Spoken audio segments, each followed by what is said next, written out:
Good afternoon, everybody. I'm Howard Friedman. I'm the director of the Jewish Community Library, which is a program of Jewish Learning Works. And I'm so happy to be welcoming you to our program on the history behind the Algemeyne Entsiklopedye with Barry Trachtenberg. Today's event is co-sponsored by the Workers' Circle Arbeiterring of Northern California, and we're grateful for their partnership. And it's co-presented by the Jewish Folk Chorus of San Francisco and by CLES California. And I'm going to go ahead and put their links in the chat so you can follow on your own, learn more about these great organizations. I also want to thank the Friends of the Jewish Community Library. The Friends are the library's largest source of support, and without them, frankly, we would not exist. I hope you'll consider becoming a friend by giving at any level at www.friendsofthejcl.org. Before I introduce our presenter, some quick technical notes. Automated closed captioning can be accessed by clicking the CC button at the bottom of your screen and selecting Show Subtitles.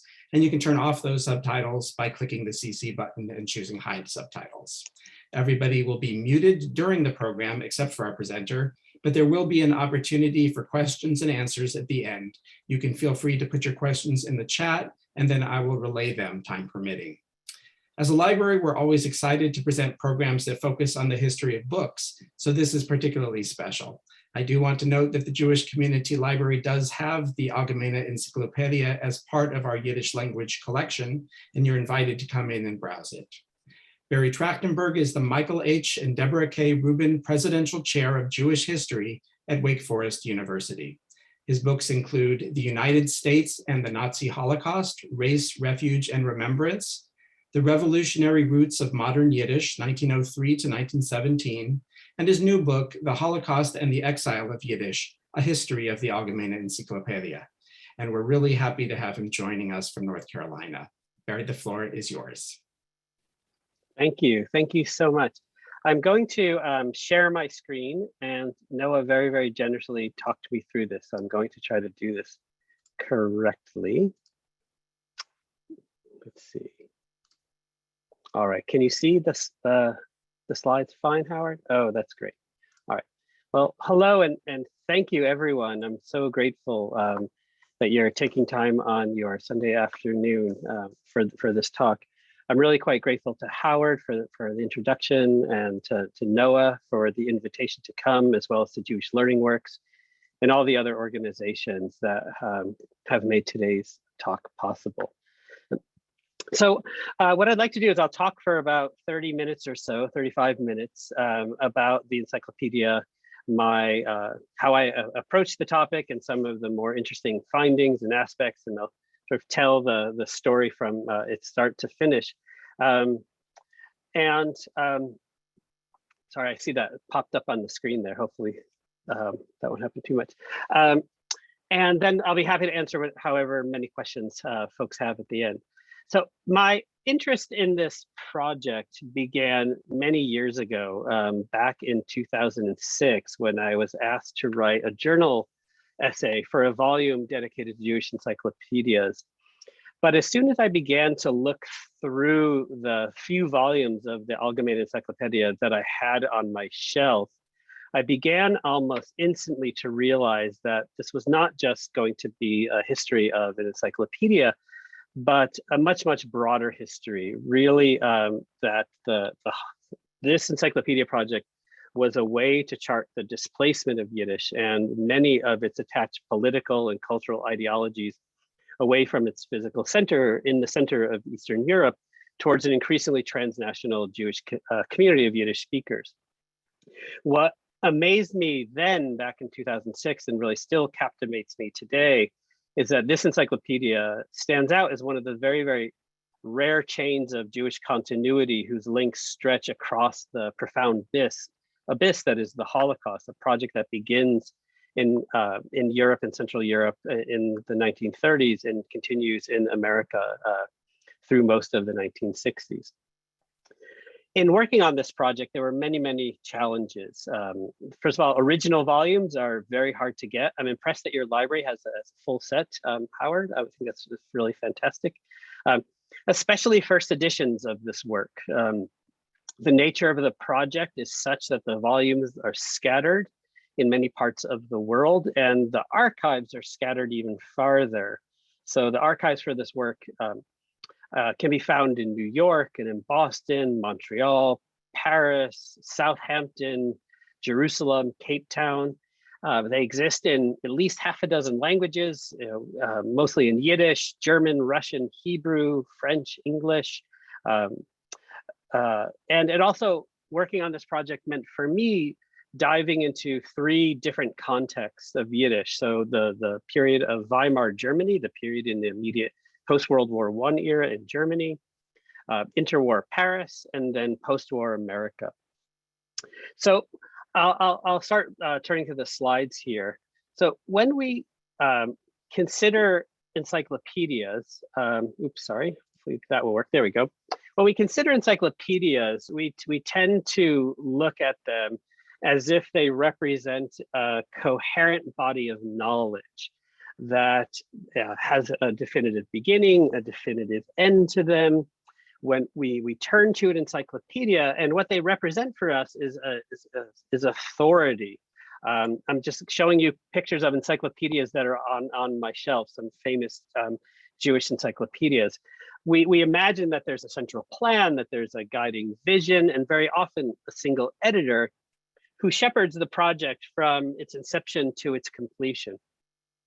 Now, the Yiddish Algemeyne Encyclopedia, by contrast, is defined, if by anything, really, its incoherence and its instability.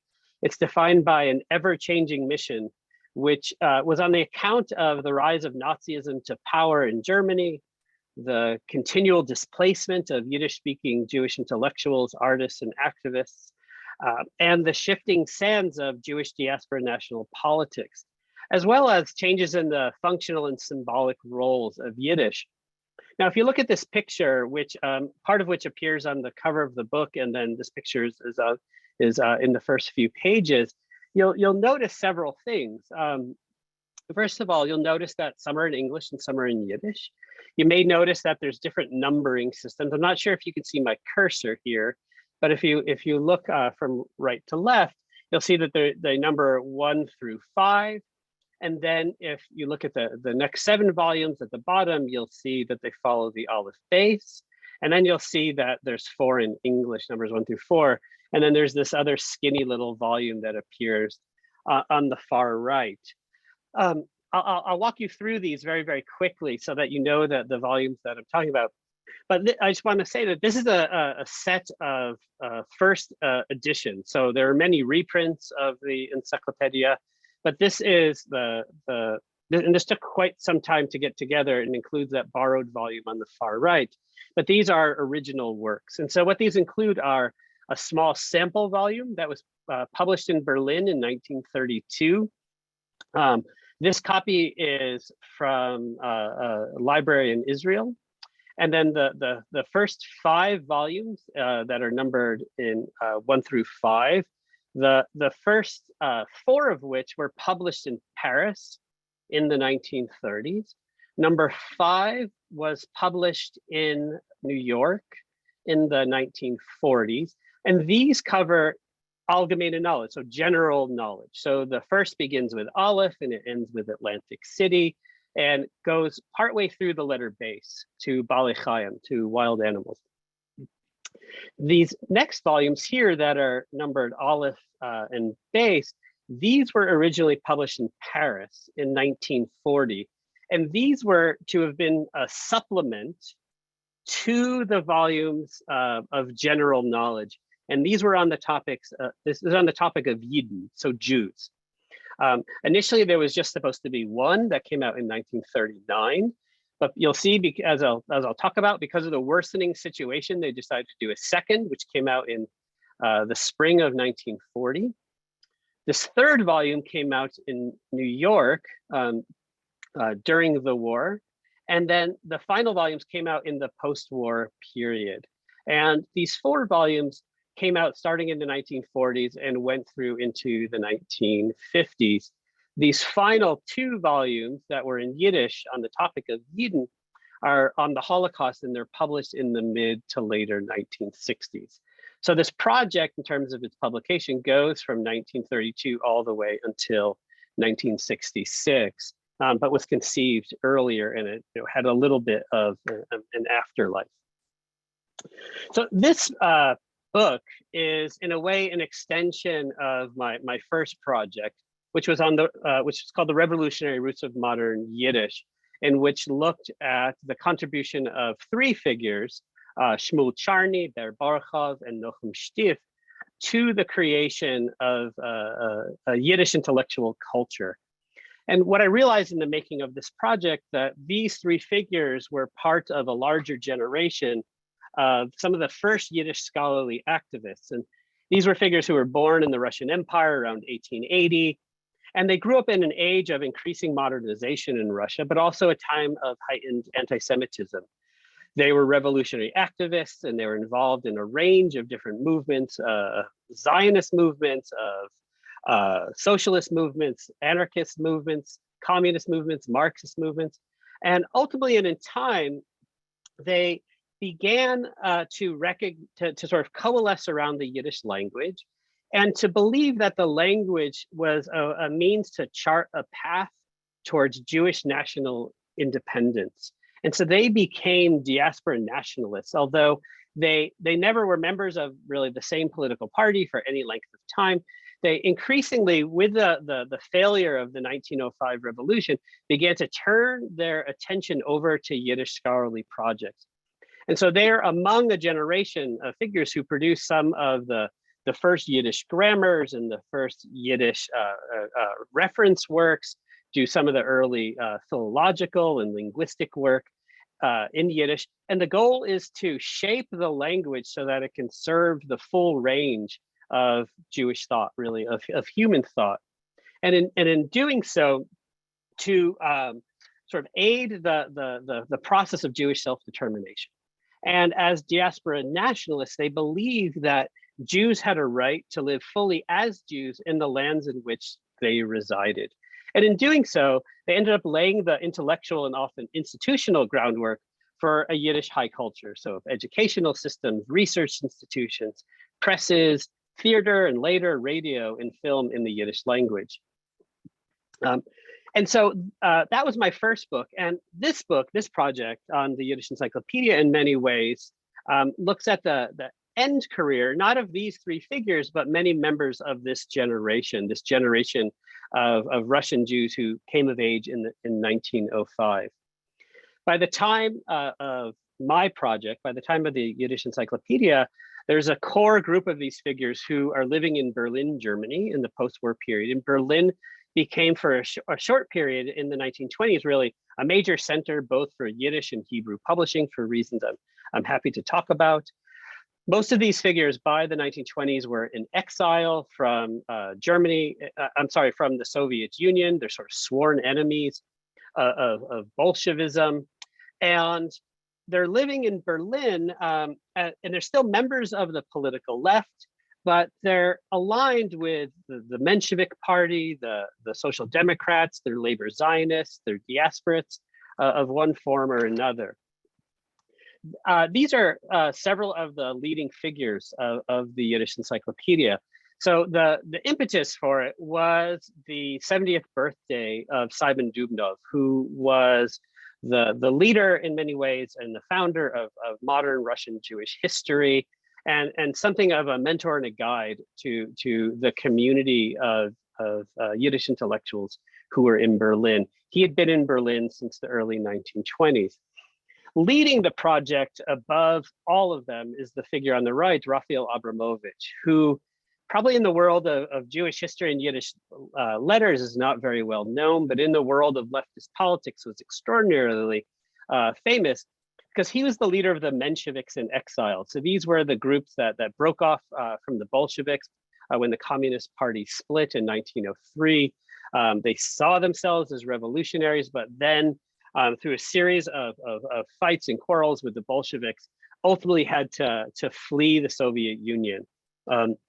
Other figures include Ben Adir, who's a major figure in diaspora nationalists and ultimately becomes the founder of Offenschwell, the the Yiddish magazine that was launched in the United States, and Yakov Lischinski, who was the founder of Jewish Demography. And so these figures, they come together to honor their teacher and mentor with a Yiddish encyclopedia. And they say that what they want to do with their Yiddish encyclopedia, with their Jewish encyclopedia, is to make it different from the other Jewish encyclopedias that had come out over previous decades. So you can see these are the three big ones, the Jewish encyclopedia in English, and then the Russian, and then German, that are appearing in the first decades of the 20th century. And what characterizes these particular encyclopedias is that they're written in non-Jewish languages and they contain Jewish knowledge, right? And so that's the relationship, right? So they're for Jewish and non-Jewish readers alike, and they're to transmit language that sort of defines Judaism in a modern way. What these Yiddish scholars sought to do was to create something really quite different. What they wanted to do was to create a Yiddish encyclopedia that would contain general knowledge, knowledge of the world. And so in doing so, what they hoped was to bring the latest information from science and technology, from the current events and politics, to the 9 to 10 million Yiddish speakers around the world. And in doing so, they thought in many ways they would be furthering, in some senses, even completing the mission that they had set out for themselves in their youth as revolutionaries, to really bring Yiddish speakers fully into the modern world. And so it takes some time, and there's some difficulties, and there's some fightings, but you'll see on the right, in 1932 in Berlin, they published that Probeheft, that thin volume that had been on the right side. They also published, as you'll see here, a second edition of this in January of 1933, which of course is the moment when Hitler comes to power, and I'll get back to that in a second.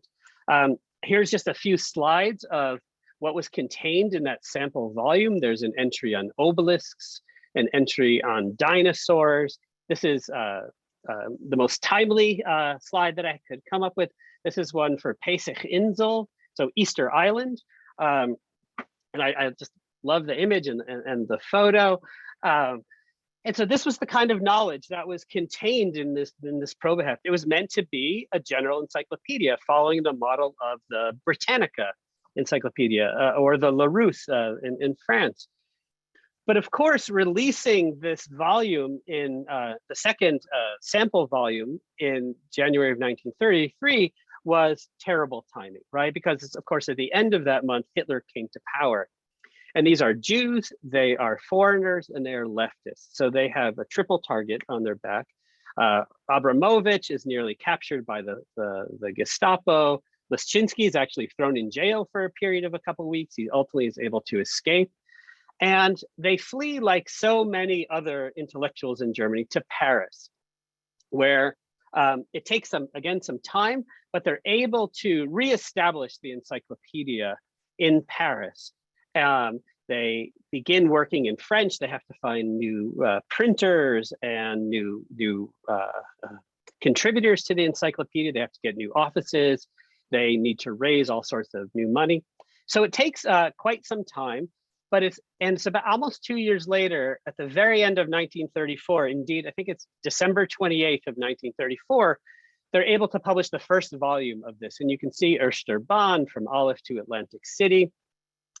And this volume is treated as sort of an amazing contribution to the world of Jewish letters. There's entire journals that give the full edition of the journal over to reviewing and examining and celebrating the sort of the final arrival of the Yiddish Encyclopedia, more than 4 years after the project had been first announced. And it's in color. It has maps. It has diagrams. It begins with this picture of Lesser Uri's Yirmiyahu, and it's just met with enormous excitement in the Jewish world. That does not, unfortunately, translate to enormous momentum for the project, because everyone is working on this as something of a side project. There's not enormous funds. They're trying to solicit donations continuously. And so they release about one volume a year for 1934, 35, 36, and 37. The volume that comes out in 1936, however, already points to a pretty profound shift in the encyclopedia. At the very end of what is volume 3, the final entry is not just a short piece, but it's a multi-authored, many-page length essay on the history of anti-Semitism. And here's a picture from the Frankfurt riots in Germany. And this sort of, in reading this sort of tips the reader off that something different is going on. So that entry on anti-Semitism fits according to the alphabet, but otherwise it's completely out of place with the rest of the encyclopedia. And the same thing happens again in 1937, when the last entry of the encyclopedia is on Eretz Yisrael, so the land of Israel. And here's a full color map showing Eretz Yisrael, Palestine. And here too, in the right order alphabetically, but completely out of place in terms of how the rest of the volume is organized, is a lengthy multi-authored piece on the history of Jewish settlement in Palestine and Israel.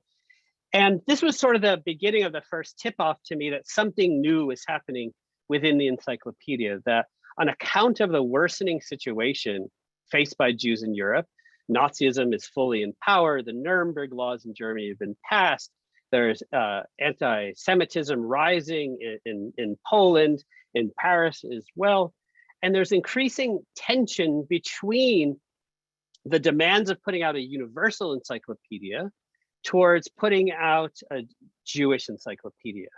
And indeed, when the project was finally decided upon, the editors had agreed upon a 30-70 split. 30% of the knowledge would be on Jews and 70 would be on general knowledge. But that 30% would mostly be contained within what would be a supplement at the end of the 10-volume project that they hoped to finish. And the goal was to have the supplement be a bonus for subscribers to the work. But increasingly, because of the worsening situation, the amount of Jewish knowledge begins to increase and the amount of general knowledge begins to decrease in these volumes 3 and 4.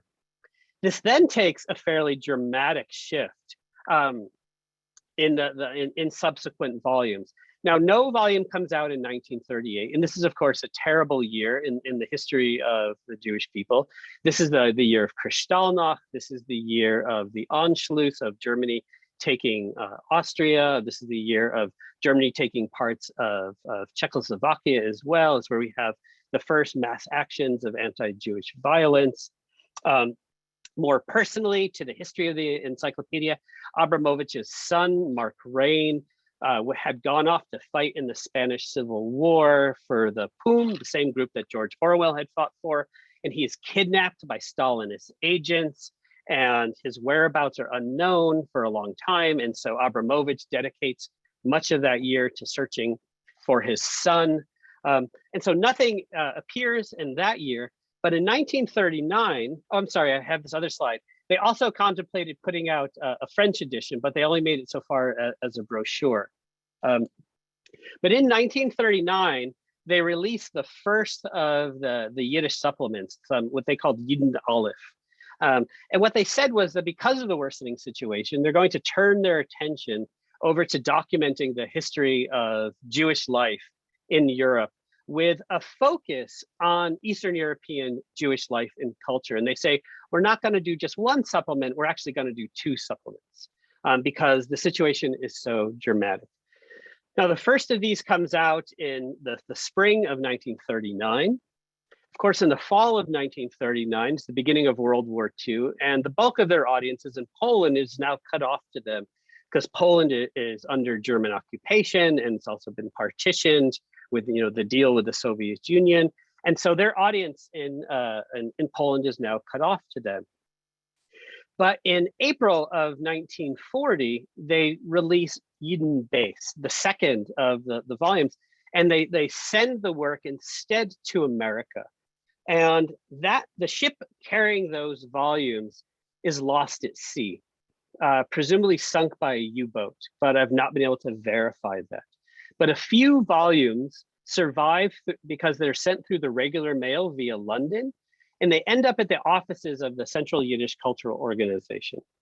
And so if you notice on that very first slide, I don't want to jump up because I'll mess up the order, you'll notice that one of those volumes I had was in a box, in a slipcase. So I own actually one of those original volumes that survived that sort of harrowing journey. So these two volumes come out, the second in the spring of 1940, but of course, within weeks, Germany invades Western Europe. And the encyclopedists have to participate in that harrowing flight that millions and millions of refugees undertook, where they fled the north of France to the south of France. And these encyclopedists were not able to return back to Paris after the creation of Vichy France, but instead had to continue on. And they make their way first to Toulouse, and then to Marseille, and then eventually they make the land journey over the Pyrenees through Spain to Lisbon, where they're able to make it to the United States in the late summer of 1940.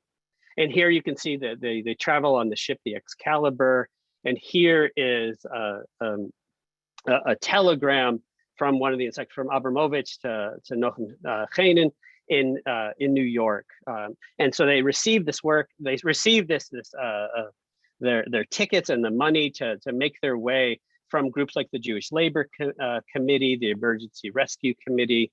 So a number of them are able to make the journey. This includes Abramovic, this includes Benadir, this includes about a dozen of the encyclopedists, as well as their family members, are able to come to America at the very end of the summer in 1940.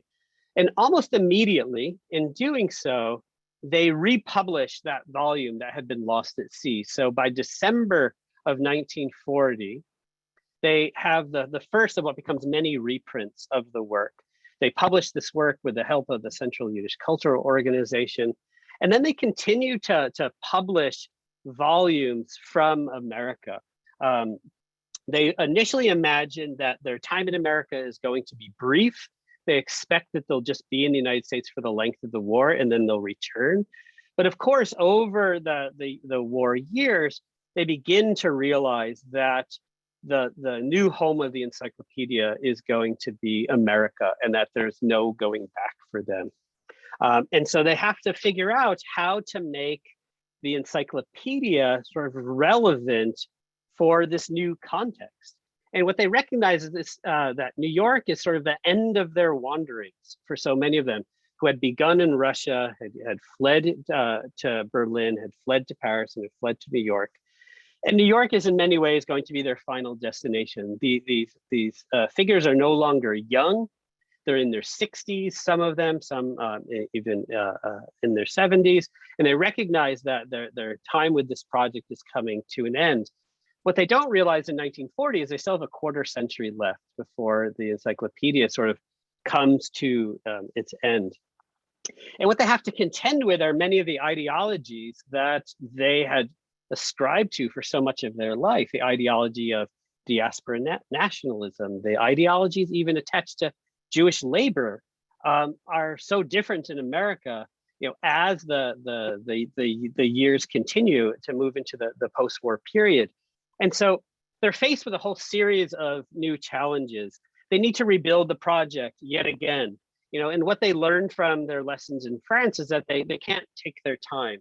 So they immediately try to put out new volumes. They put out the reprint of Yidden Base.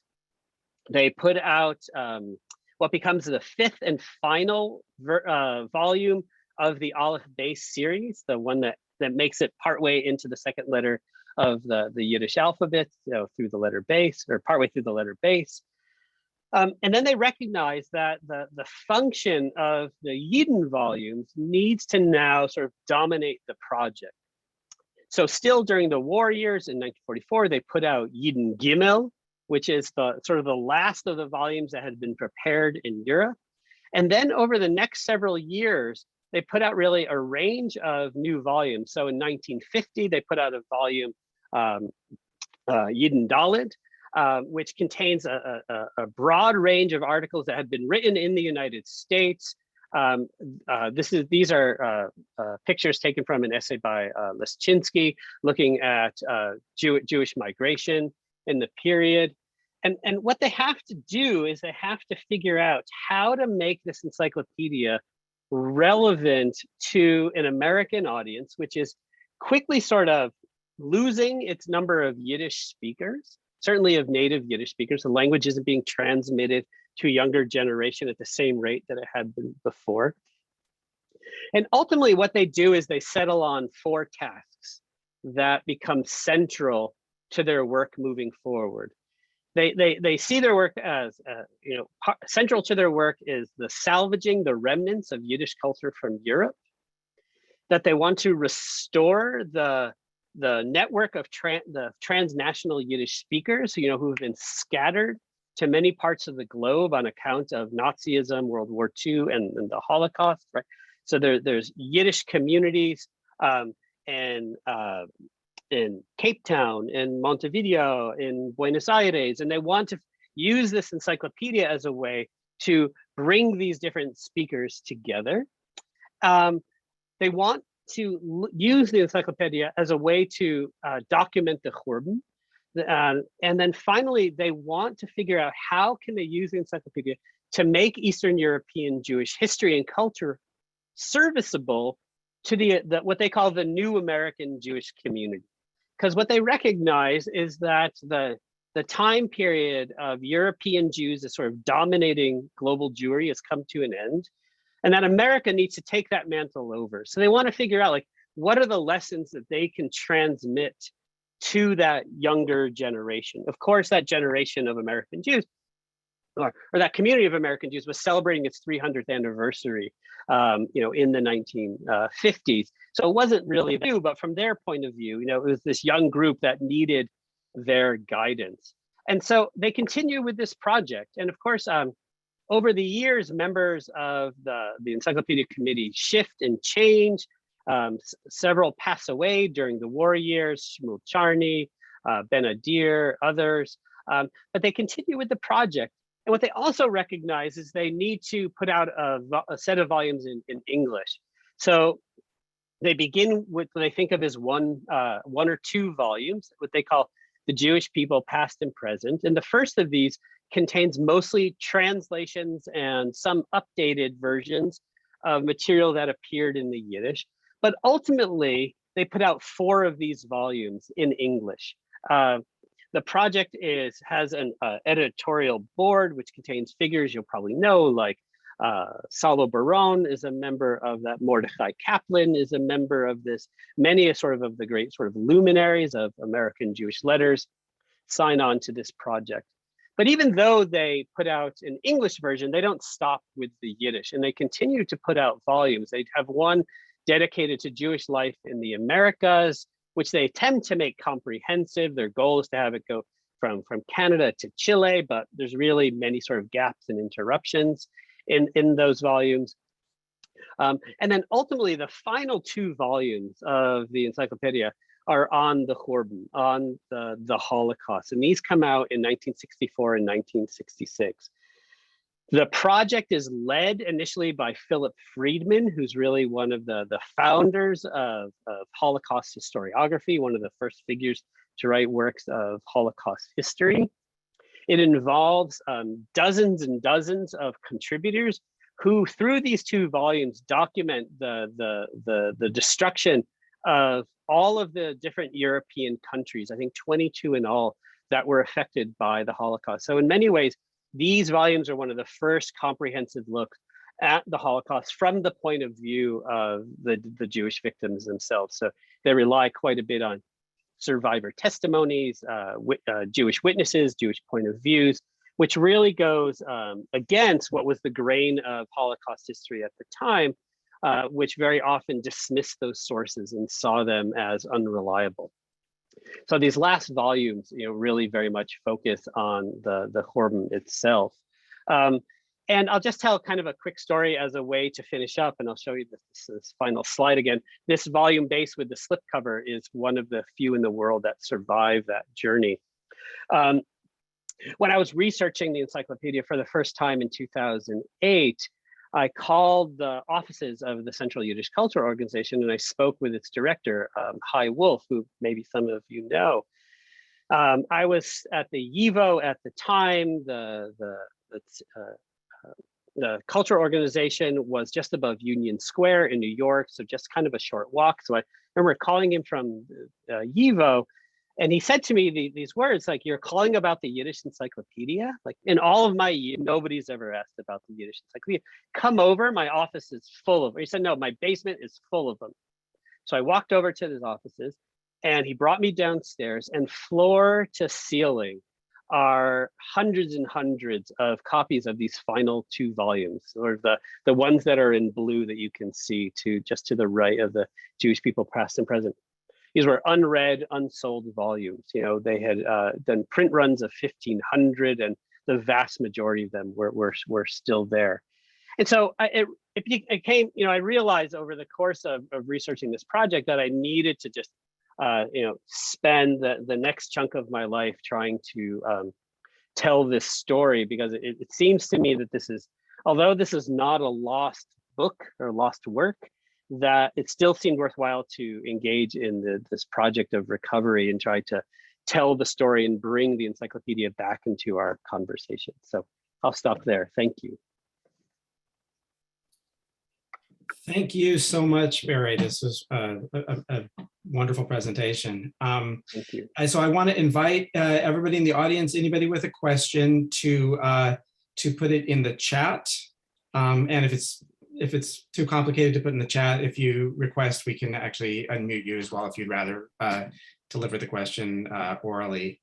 Maybe I'll start with a question which is about the purpose of that, when the encyclopedia was starting, of that emphasis on general knowledge. To what degree was the feeling that it would be a corrective to, I mean, I think, say, of Jews with traditional religious education who may not have adequate worldly knowledge? To what degree was it sort of, did it have that, was there a hope that it would actually be an educational corrective, or was that really not so much part of the goal? It was very much a part of that. You know, most of these figures had been born into traditional Jewish communities, and so they had to undergo what many of them sort of considered, I don't know if they use this language, but a process of self-modernization, right? They had to find the tools to sort of free themselves, as they would think of it, from the world of religious, you know, superstition, the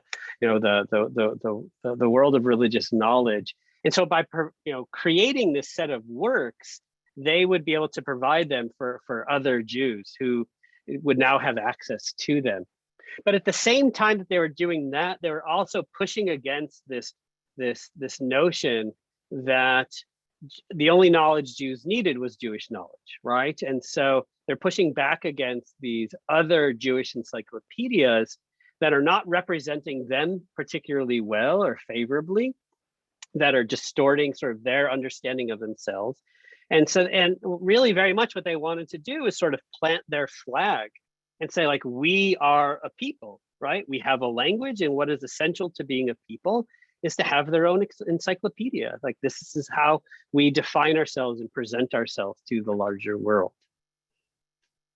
Great, thank you. So I have a question from Zachary Baker. Can you elaborate on the dispersion of archival sources related to the Algemeyne Entsiklopedye? Sure. Hi, Zachary. Thank you for your question. The dispersal of sources, you know, in many ways, it follows the trajectory of many of the figures attached to the project. So, for example, the greatest sort of cache of materials for the period of the 1930s is to be found in the Social History Archive in Amsterdam.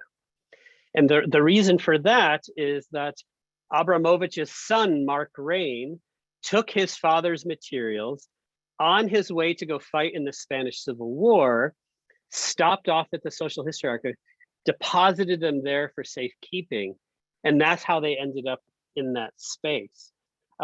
other files, such as those of Aaron Steinberg, for example, who was one of the editors along with Chaim Zhitlowsky of the session on philosophy. Most of his papers ended up in Southampton because he went to go work, I think it was for the World Jewish Congress in the post-war period, was based in London. And somehow the University of Southampton got his papers. The other parts of his papers, though, some of them ended up in the Jewish People's Archive in Jerusalem, and some ended up, I'm sure as you know, in YIVO.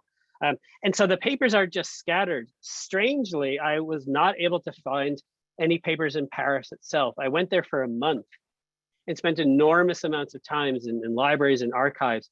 And people are like, no, we've never heard of the encyclopedia. I'm like, but it was published here. Like, it was here for so many years. I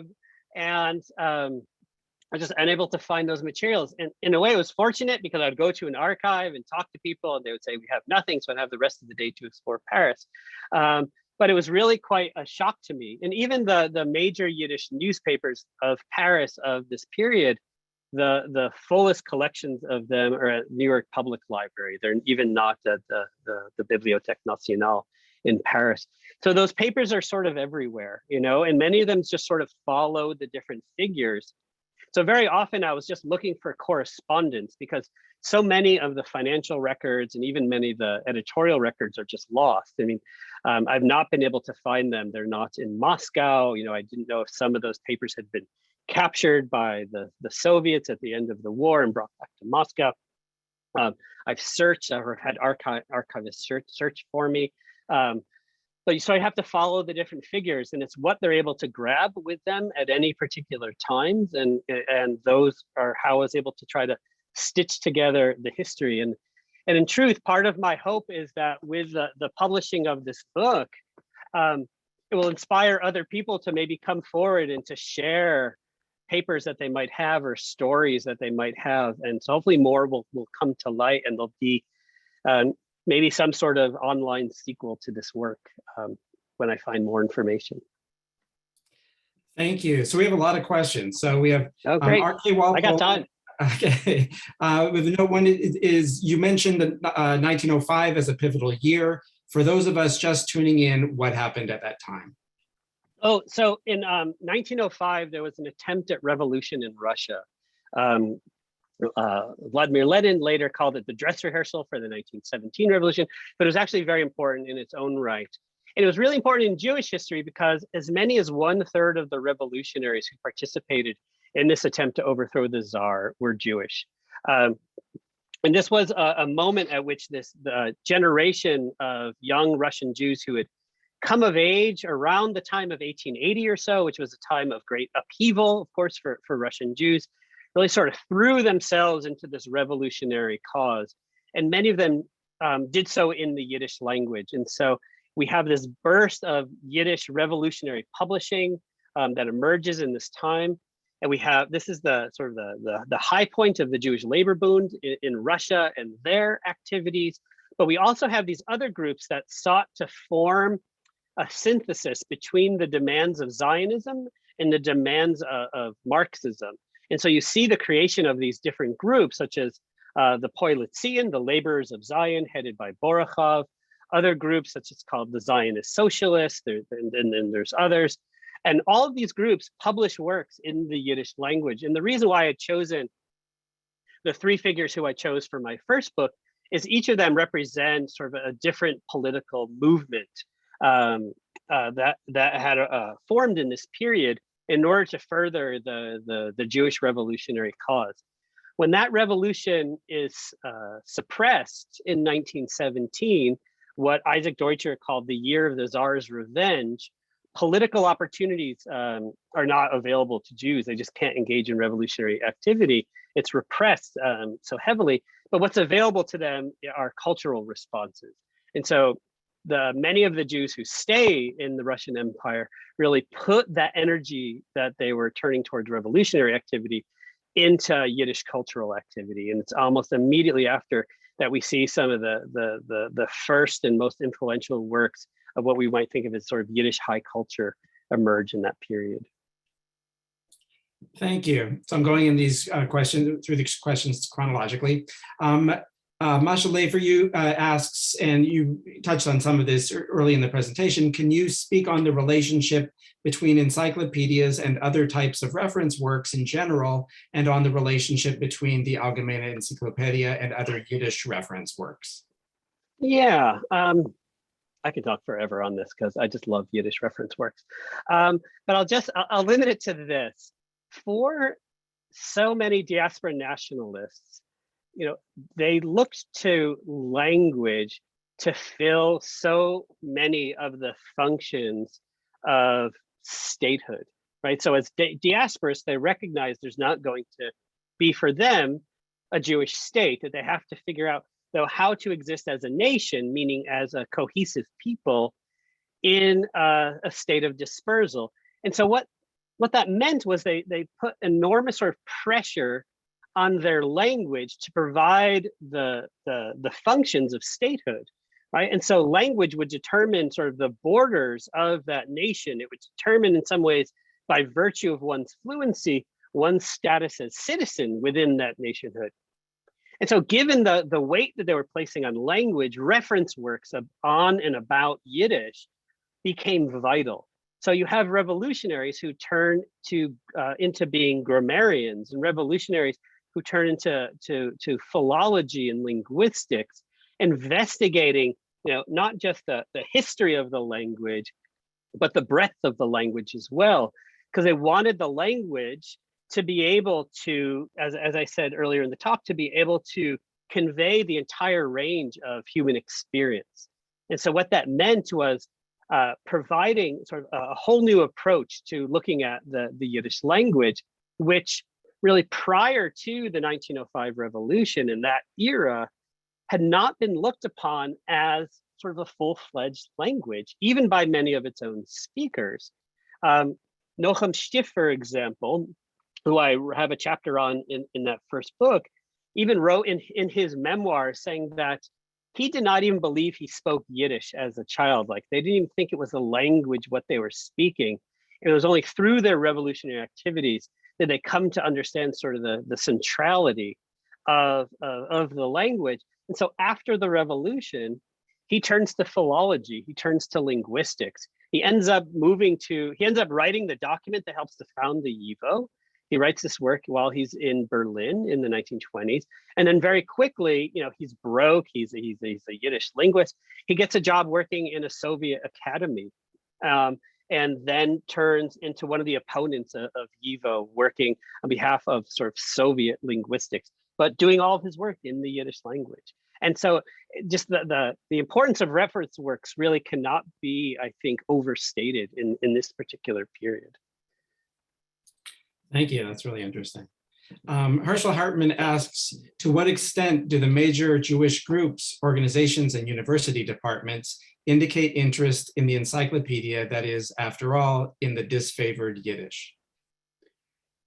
Yeah, so it's an interesting question. Sort of, it has to do in part with sort of the afterlife of the Encyclopedia.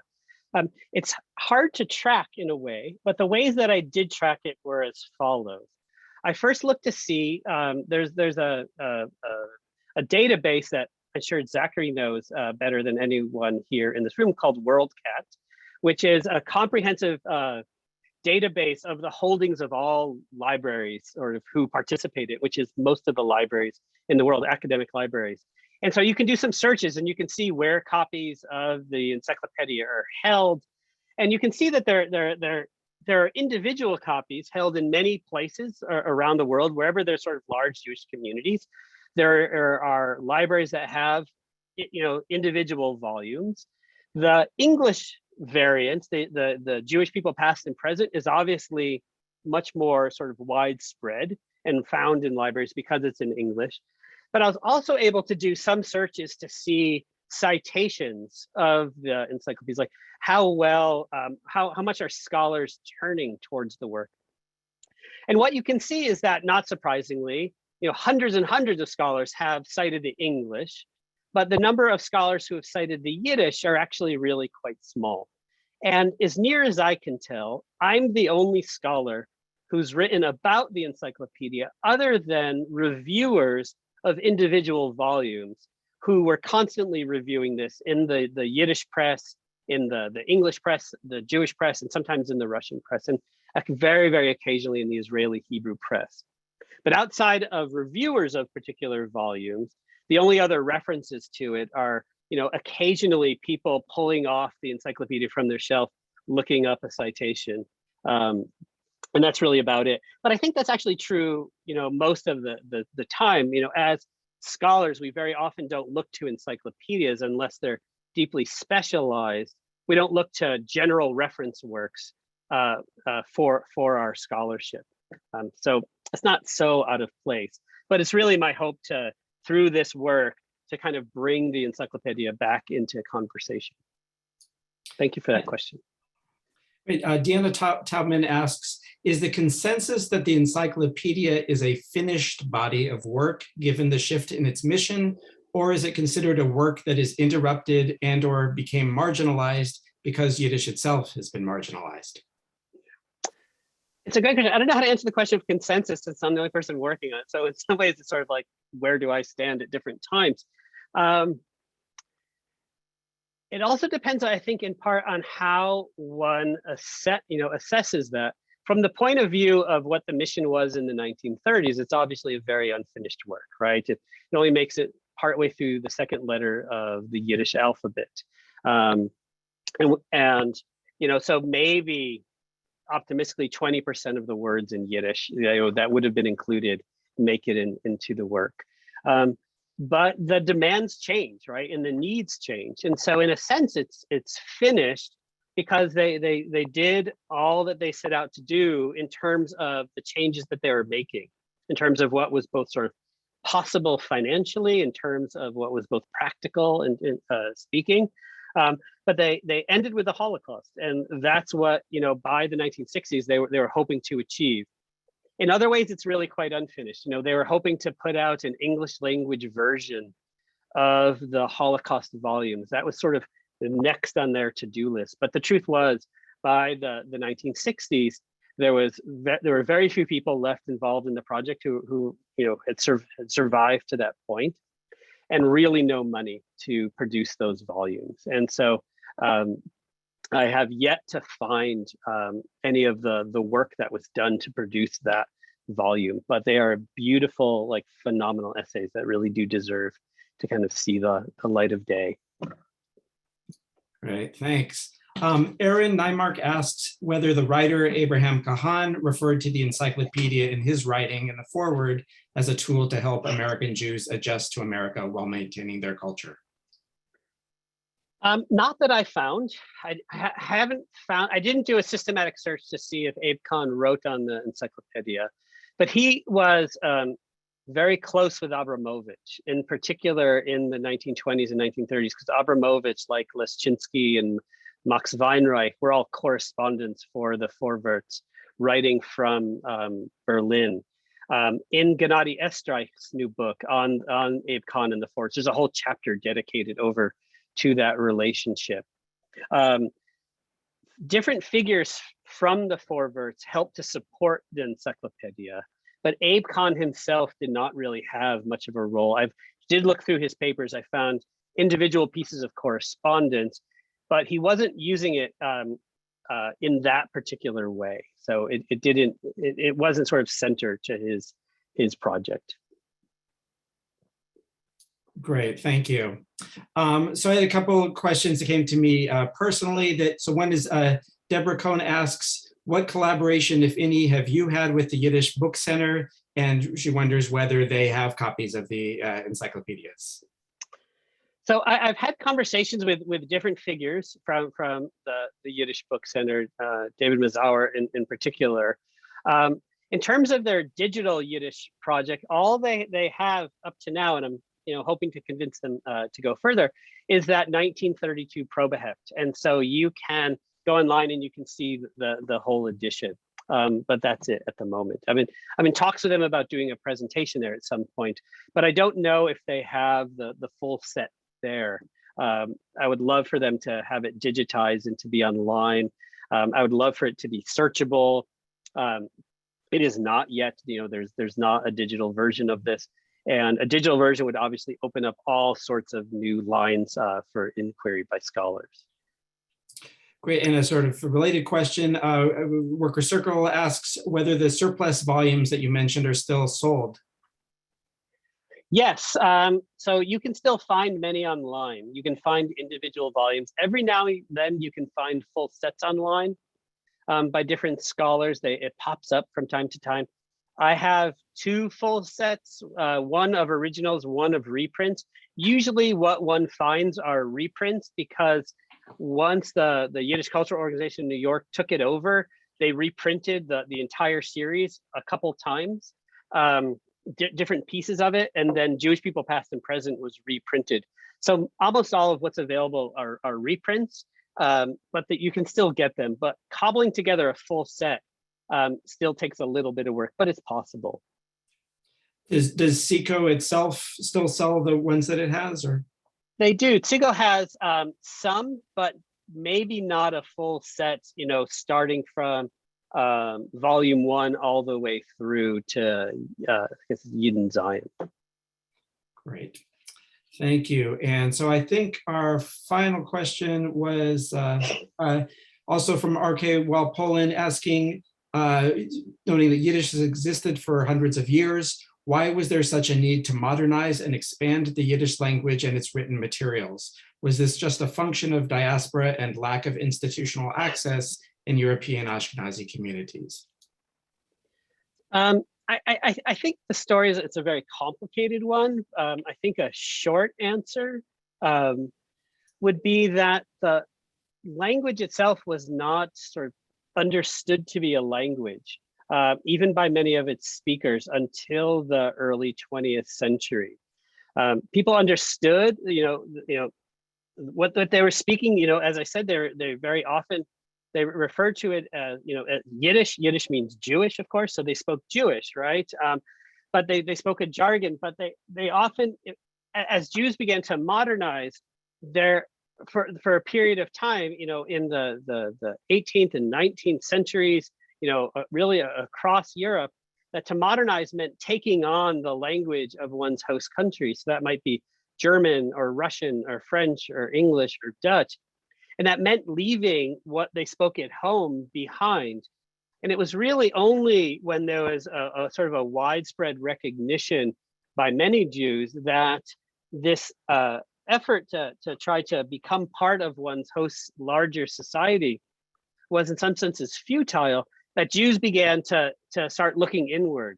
And it's at this moment that we see that writers and poets and novelists and short story writers, as well as scholars, begin looking both towards Hebrew and to Yiddish as a source for really, to be a modern language that could really serve their societies. And so many of these figures, they write in both languages, they write back and forth. And then eventually Jewish politics sort of force a split. And many people have to choose kind of one language or another. And so I'm looking in many ways at those who really focus their efforts on Yiddish. They weren't anti-Hebraists, but they realized that Yiddish was the language that millions of Jews spoke. And so that was the language that they needed to put their attention towards. And that's very much a project of really the first half of the 20th century. All right. Well, thank you. This was a great talk. I just enjoyed it so much. And, and I'm so grateful especially for scholars who go off the beaten path. And this was really valuable. So thank you so much. It's really an honor for me. Thank you. So we'll send tomorrow, hopefully, an email message, which will have links also about buying the book, about other resources we have at the Jewish Community Library. I want to thank our co-sponsors at the Worker Circle Arbiter Ring and also Ples California and the Yiddish Folk Chorus. And I want to thank everybody for being here. Any last words you want to leave us with, Barry? Just thank you so much. It's really been my honor to give this talk and to meet with you all. Thank you. Great. Well, thank you. And be well, everybody. Be healthy, be safe.